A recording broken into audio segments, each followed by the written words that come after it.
A man plans to sue Spokane County after he says a sheriff's deputy used excessive force. Tonight, a look at the shocking body cam video. Plus, tension in Sandpoint over plans for a new pickleball court. What one woman's literally chaining herself to as part of her protest. It's an absolutely gorgeous October weekend with peak fall colors, but enjoy it while you can. Good evening and thank you for joining us tonight for KREM 2 News 10 at 10, where you get more news in less time. I'm Cody Proctor. Tonight, a Spokane man plans to sue the county after he says a sheriff's deputy used excessive force. KREM 2's Kyle Simchuk got his hands on the body cam footage showing the incident. Now, we do want to warn you tonight, the video may be disturbing to watch. That 62-year-old man pulled in here at Terrace View Park in Spokane Valley on the night of August 14th. Now, his attorneys say he had been driving for 11 hours straight and just wanted to pull off and take a break. Now, that man asked us not to use his name, but he is letting us use the body cam footage. He wants the public to see what happened. It's a crime to be in the park after hours. This is considered a park. So. All right, I'll go find another place to watch a movie. All right, you got your ID on you real quick? No, I don't. You're not shutting the door, you're not free to leave. Yeah, I am. You're not. Our client offered to leave immediately, like, okay, I'll go watch my video someplace else. Attorneys Josh Maurer and Timothy Note are representing the man, and they shared this body cam video with KREM 2. It shows how the situation escalates. Because you're refusing to tell me who you are, and you're probably going to end up going to jail. Oh, for not giving you my name? Yep. Oh, okay. Well, then you have at it. Okay. Go ahead and stand up for me. Turn around, face the car. Turn around, face the car. Don't put your hands on me, pal. Listen. You are going to get hurt. If I you don't am? listen to what I'm telling you. Are you audio video recording this? I already told you that. Get on. Hey, Get on the ground. You're under arrest. Give me your hands. Okay. Give me your hands. Okay. He was on all fours. He then kneed him in the ribs, breaking 8 ribs, puncturing a lung, and separating 3 from the sternum. The 62-year-old also suffered a concussion. He was so beat up, his attorneys say the jail refused to take him in. He spent days in the hospital. The most egregious abuse of power in any case that I've been involved with. Well, now some people watching this video are going to say, okay, why didn't he just hand over his ID, give his name? Well, admittedly, he could have simply given him his name. But regardless of whether or not he gives him his name and identifies himself completely with the officer, that stimulus doesn't match what comes after that. The county prosecutor's office agreed to drop all charges against the man, which include being in a public park after hours and obstructing. Sheriff John Knowles says the allegations are concerning. He's placed the sergeant on administrative leave and asked Spokane Police to conduct a, quote, thorough, complete, and unbiased investigation into the sergeant's actions and this incident. This is a 62-year-old man that up until this point was a supporter of law enforcement, and his beliefs and his faith in the criminal justice system has really been shattered.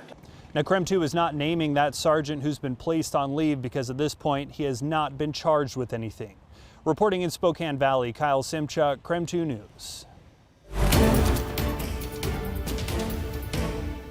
Kyle, thank you so much. And new tonight, a judge today denied accused killer Brian Kohberger a motion to pause his murder case. His legal team argued that not enough jurors have been brought in for the case. The court found the issue did not constitute substantial failure to comply with jury selection under Idaho law. His motion has been thrown out, and the trial will continue on schedule. The suspect's expected back in court for another hearing on October 26. Let's go now to Night Beat for a quick look at the day's top stories. Spokane police still investigating tonight after 2 pride murals were vandalized. City crews spent today trying to remove the white paint splattered across the pride crosswalk on Spokane Falls Boulevard today. The crosswalk was painted earlier this year for the Pride Parade in downtown. Blocks away in the Perry district, the Pride crosswalk was also splattered in paint. It's the second time in the last 30 days the area has been vandalized. Odyssey Youth Center was also targeted by vandals, with some of the windows, walls, and its sign painted over. The parkade in downtown Spokane's back after years of construction. Today marked its grand reopening. Built back in 1967, the investment group that bought the parkade says salt and water from cars over the years broke down the concrete and the rebar. Crews worked on the structure by taking it one section at a time and replacing the supports. They also put in new lighting and gave the garage a fresh coat of paint. Mechanical equipment in the garage is now also all energy and water efficient. The old system used to waste hundreds of thousands of gallons a year. And the end of an era in Seattle tonight after Washington icon Megan Rapinoe played her final home game with the OL Reign. Among her many accomplishments are an Olympic gold medal and 2 World Cup wins. She also became the first soccer player to receive the Presidential Medal of Freedom last year. And that was your Night Beat. To learn more about any of these stories, just head to our website, KREM.com. 3 major labor strikes continue tonight. As the strike against the Big 3 automakers entered its 4th week, the president of the United Auto Workers Union announced what he called a major breakthrough with General Motors. The breakthrough happened as the union was preparing to expand its walkout against GM. I wish I were here to announce a tentative agreement at one or more of these companies, but I do want to be really clear. We are making significant progress. Members have been picketing across 20 states. The union wants a 36% wage increase and other benefits. Meanwhile, more than 75,000 healthcare workers enter the final day of their strike against Kaiser Permanente without a deal. Nurses, technicians, and others walked off the job for 3 days to protest staff shortages and demand higher pay. And renewed negotiations between the Actors Union and Hollywood studios resumed today. They're expected to continue on Monday. Members of SAG-AFTRA have been on strike since July.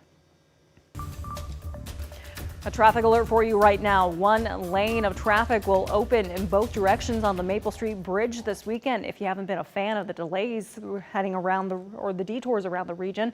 On Sunday, southbound lanes will fully close and remain closed through the week. Closures will continue on and off until the project's complete. Right now, the city says that should be around mid-November. Let's shift gears. Hopefully, you've got some outdoor plans for tomorrow because the weather will be doing us a lot of favors. We've got Chief Meteorologist Jeremy Legoo in tonight for us. Well, when it comes to the weekend, it doesn't get much better than what we've got in the forecast. How about this one for you? We sit at 59 right now. That's a sign of how quick our temps are going to drop, not just tonight, but the next few. It's clear skies and calm wind overhead playing a big role in what we are experiencing, and that is the warmth of October. It's a little bit above average. Here's how far above: more than 10 degrees. Tomorrow we're up near 80. Sunday doing it again. And then Monday we'll see increasing cloud cover as temperatures start to take a dip. So it is a big shift, but the moral of the story is it's cool in the morning. It's warm in the afternoon. As Cody mentioned, get outside because as early as Monday night, we'll see the return of rain. Most likely that's around midnight, continues through Tuesday and into Wednesday. I've got a closer look at that storm, well, the series of storms headed our way, coming up in the full forecast.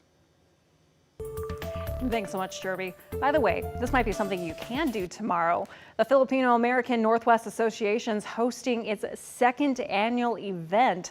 It features performances, food, and dancing with the hope of teaching more people about Filipino American history. That event takes place at West Central Community Center and begins at noon. It's free and open to the public, but seating's limited, so keep that in mind. Also tomorrow, country singer Maren Morris performs at the Spokane Pavilion to bring awareness to the fentanyl crisis. The Spokane Alliance for Fentanyl Education is hosting the festival. Morris will be joined by local singers Sammy Eubanks and local high school bands. Doors open tomorrow at 3 in the afternoon. Tickets are still available for $25.